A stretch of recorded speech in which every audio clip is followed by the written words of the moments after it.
you have a job to do.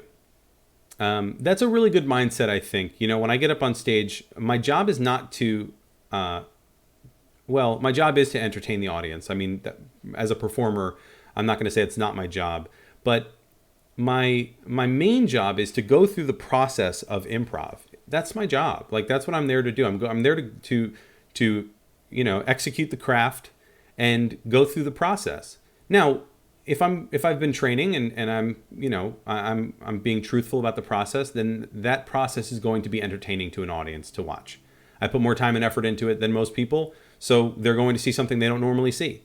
And so that going through that and doing my job is important. If you get up to it's my focus, I should say, Okay. rather than thinking about all of there's an exercise that you can do that makes you look comfortable when you're in front of an audience. It's an acting exercise I did when I first started improv and acting, which is stare out at the audience. Terrifying. Count the heads in the audience. Look at everyone and start to count. 1, 2, 3, 4, 5, 6, 7, 8, 9, 10. Right?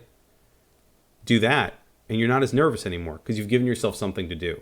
You change what you're focusing on. Yeah. Well, you're focusing on not no longer the internal monologue of what about this, what about that. Oh my God, all these people are staring at me. What are they thinking? You got something to do. You're up there to give a speech. Start speeching. Like get started.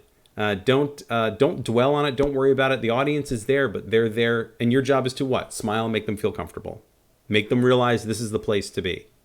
You're cool up there. You're cool and confident. You're excited to see those people, and that's the other thing. Your job is also, you know, your your job is to present this information. Well, why are you presenting this information? Maybe you're a salesperson. So, okay, so this is your livelihood. You're going to put food on the table through giving this speech. Give the speech. It's your job. I'm a performer. My job, I love to entertain people. I love these people. Um, you know, I want to give them something special. So I'm no longer necessarily nervous about that because I genuinely coming from a place of love and saying I love these people. Actually, I'm going to share I don't want to switch things That's a up on you. great point, though. That's a great point. Coming from a place of love, you're shifting your feelings. So when you're in a response that's like, let's say it's a fight or flight. Let's say you're really nervous Yeah, and your body's having that reaction, releasing what is it, cortisol. Like you're doing all the things that you do when you're worried and but when you're excited, your body does the same thing with the same chemicals, if I'm not mistaken, from what I've learned. So if you change your mindset to excitement, the feeling is associated with excitement rather than fear.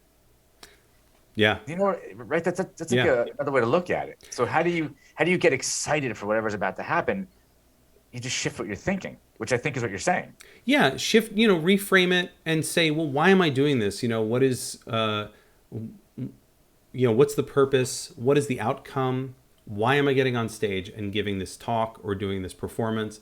And I wanted to say something else about that too, about what you were saying. So yeah, by coming at it from a positive space. So if you're nervous, right, you have all of these, whatever it might be, you start sweating, you're nervous, and your body posture is going to go into subconsciously. Your body posture and the physical signals you send are going to be signals of nervousness, Right. People feel it. and people pick up on that whether they know it or not. Everybody can read Right. body language. We're Right. designed, but if you can relax a little bit more and you can come at it from a different angle, your body's going to do different body movements. Different language is going to come off, Right. and the audience will feel that. A lot of what we do, as long as we can change, especially with acting, you know, if we can change our mood, we can change our physicality, we can change the way that Oh we yeah. speak. The mood and our emotions really drive everything that we do. So if you can find a way to tap into the love of it, and I have a tip for that. My next tip is about how to tap into the love. You just made me think of something before you move on. Sure. I just was up in Jersey visiting some people, and I went to the chiropractor that I used to go to up there. And on the wall, I might get this wrong, but on the wall in his office, he's got a picture hanging on the wall, and there's 4 words. and I believe it goes beliefs is on top. So you have your beliefs. Your beliefs create your thoughts. And light came on again. Hold on. I can't move when I'm doing the show. It goes beliefs. Your beliefs create your thoughts, and your thoughts create your emotions, your feelings, and that leads to your actions. Yeah. And that's an interesting. And when I first saw that, I was like, oh wow.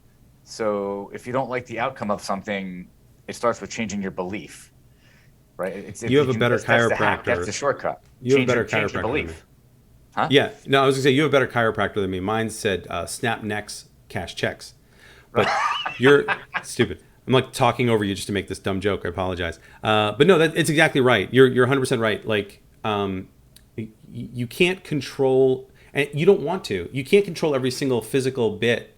You know, just like with improvising and acting, have the emotion, and then you do the action, and then how you do the action. It's why they call action in movies. When the director goes action, he's telling you to do the action, but he's not telling you how, or she's not telling you how to do the action. Right. It's the same thing in everyday part of our lives. You know, our emotions dictate our dialogue, our actions. I mean, so find a way to tap into the love and not the fear, and you're going to get a different outcome, I think.